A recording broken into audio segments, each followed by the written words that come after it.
everybody, I'm back from the quilt shop and I have an update on my walking foot. So good news, good news. We were able to fix my walking foot and I was able to purchase a new one. Now the only reason why I did that is I have two machines and periodically I will have both going at the same time. So I wanted to make sure I had two walking feet for those occasions. The goal though is for you to not ever have to buy a new walking foot. Also, before I get started on what I learned and showing you what was wrong with mine, I also want to say this is going to be specifically for the Bernina number 50 walking foot. I am not a technician. I am not certified. This is just everything I learned through my YouTube and Google and at the quilt shop today. But if you ever have to buy a walking foot, they do sell off-brand ones. I normally am very frugal and I am all about the cheapest route.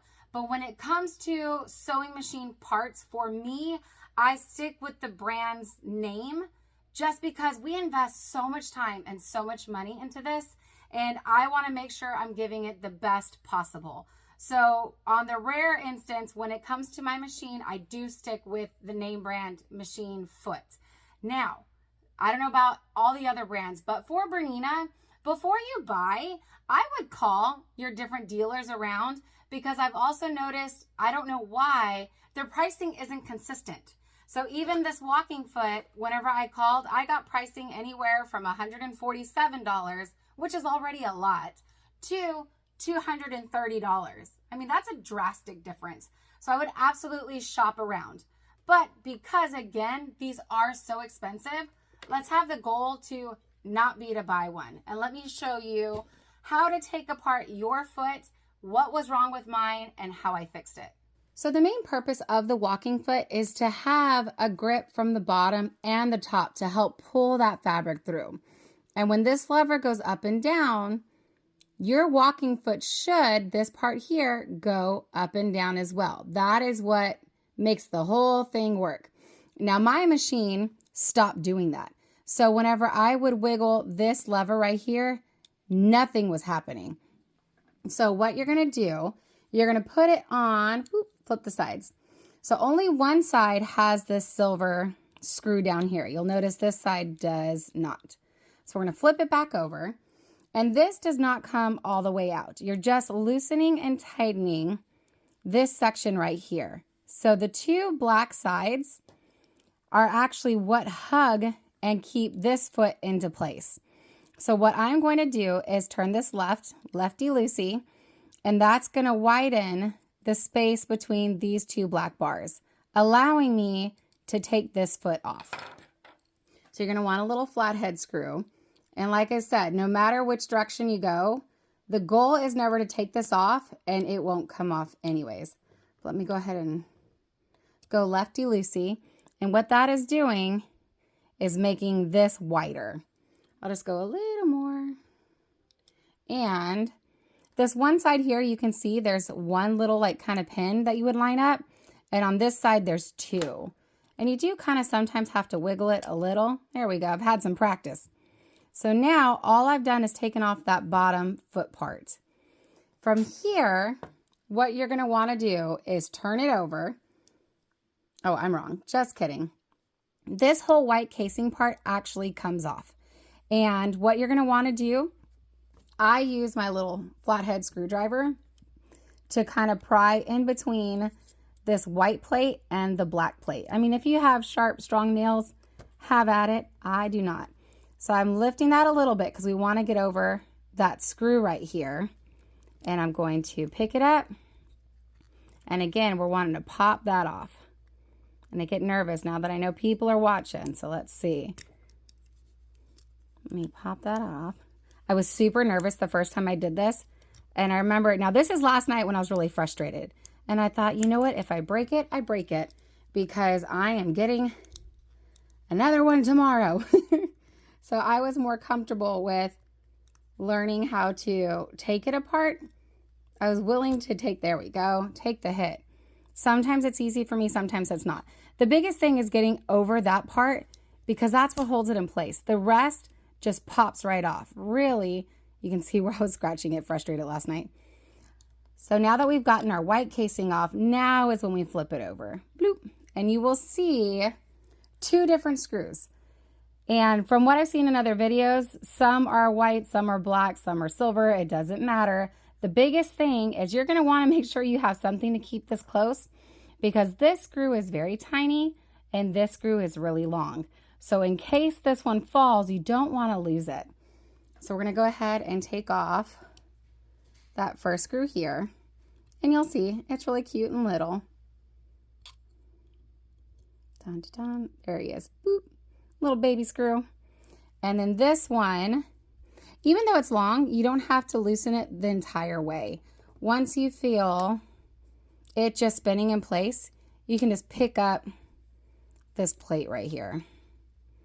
And hopefully we're not getting out of focus for y'all. Dun, dun, dun. You just keep it going.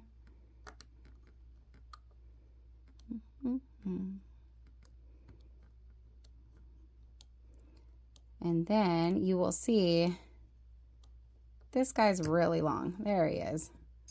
Ta-da, in comparison. So you should have your cute little shorty and your long guy. And those are all the screws that you are going to have in here. So once you get those off, you're going to notice that face plate is coming off, or side plate, whatever you want to call it. And then that one on the opposite side comes right off. Now here you can just clean it if you see anything. I've seen some videos where they recommend doing this twice a year just to oil it and make sure it's good, and others where it's not even necessary. So we'll see. Either way, you'll see on this side some cute little screws whenever this moves around. And on the opposite side, let me flip it on over, is where that lever rises and falls. And you can see here, when this leg comes up, that's what pulls this lever to move. So lifting this up lifts this guy to lift those feet. And that's where my issue was. So if you take this off, this whole arm right here comes straight up. And if you have an issue, I would just put your little finger back here to make it go at the same time. There are no screws or anything there. And as awful as it looks, believe it or not, I've done a lot of cleaning.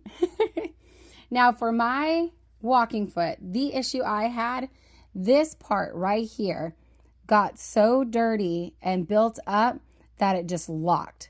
So this, even though it kind of looks like a screw, it's not. There's not like a spot to where you can take it in and out. However, it is filthy. And that is where, when we were at the quilt shop today, we just kept putting oil and kind of rocking that part back and forth in the position that it's supposed to be. And I was surprised by, even with us doing this, the more we did it, and hopefully you'll even see it now, it's almost like a rust or a buildup here that starts to come up. So what fixed my machine was oiling this spot and moving it over and over and over again, and then cleaning it up. And I kind of wish I did a before and after for you guys, so you can see how difficult that was to move at first. So I am going to use my new foot tonight just to give this one a break. And I am going to keep cleaning and moving this gear. See, I mean, look at that. Believe it or not, we already did a bunch earlier today just to get that nice and clean. And poor thing, I have never cleaned it. I've never gotten in here, and it gets used and abused. So it just depends. So that is what my issue was. And it just, depending on what you got going on, like I mentioned before, there is a YouTube video by Jeff or Bernina, Jeff Bernina. I'm getting it all wrong. I'll make sure I include him in here. He had a great video also. And from what I understand, he also does lots of wonderful tutorials. I would recommend finding someone that hopefully that is out there that specializes in your brand for your machine specifically, because this may or may not help you if you don't have a Bernina foot. I can't believe how much is getting off even from that. But they have great tips on if it needs oiling, where you should put it, what you should do. But for me, that was my issue. So now that we've gotten here, I would just clean up your machine. If you've gotten here, oil it. You can't ever really over oil it. I mean, if you see spots where it rubs, just keep in mind, once you start sewing, you're going to have fresh oil in there. I wouldn't put fabric you're worried about getting messy at first. But let's put this back together. So I'm going to go ahead and normally I would put a drop of oil right in here and a drop of oil on here. But since I'm going to come back and clean this up some more, I'm not worried about it right now. But just so I can show you all how to do it, what I'm going to do is we're going to put this back in the hole here. And it has to go all the way down. Let's see. And then, dun, dun, dun. What you want to do is make sure that this little, let's see how we can see good. There's a little bar here that needs to go under this spot. So what you can do is pick up that lever to make sure that those two things get where they need to go. So now, hopefully you can see that little notch is tucked behind this groove right here.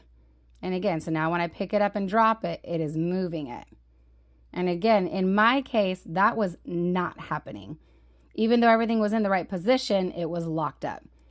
So now that we've got this on, we're going to go ahead and start getting everybody back into position.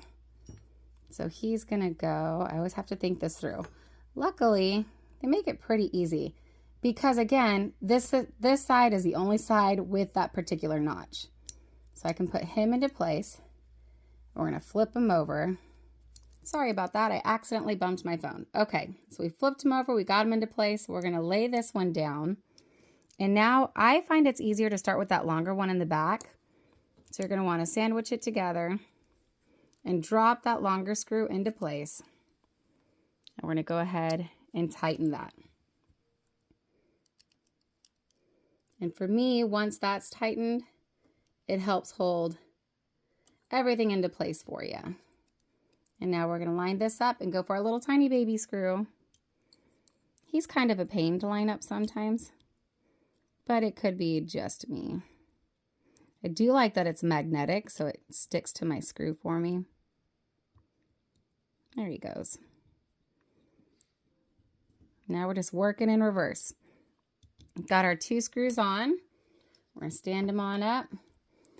And this is another good time to just stop and just lift it and lower it. See if we're wiggling. So we're moving and grooving. And you can also see that here from the side, hopefully. Now, when you're looking at it, I want you to pay attention to this little guy right here. When I lift this, is that moving? Because again, that's the guy that was not moving for me. So since he's moving, we're going to slide it back in. And all you want to do is get that notch back into place over here. Hi-ya. All right, we're going to try this one more time because I was having a hard time seeing with my phone there. Line them up. There it goes. Now all we have left is to put the foot back into the spot where it was before. So we're going to go ahead and take our two little notches, line them up with our two notches here. Let's see. I always feel like this is kind of like Legos. And then tighten this screw, and what that's going to do is bring these two pieces together. So we're going to go ahead. If I do it this way, I bet you can see it. Let's see. Let's see. Here we go. But make sure he's in the right spot. And we're just going to tighten it back up. Ta-da! And that's it. I mean, he's pretty awesome. I did see a video where some shops charge like $15 to take it apart and oil it and put it back together. If you are willing to risk it, I'd feel free to do it. It's really not so bad. Let me put it this way too so y'all can see. But hopefully, if your walking foot is giving you some issues, this can help you, because anywhere we can save money and extend the life of our machines is a plus.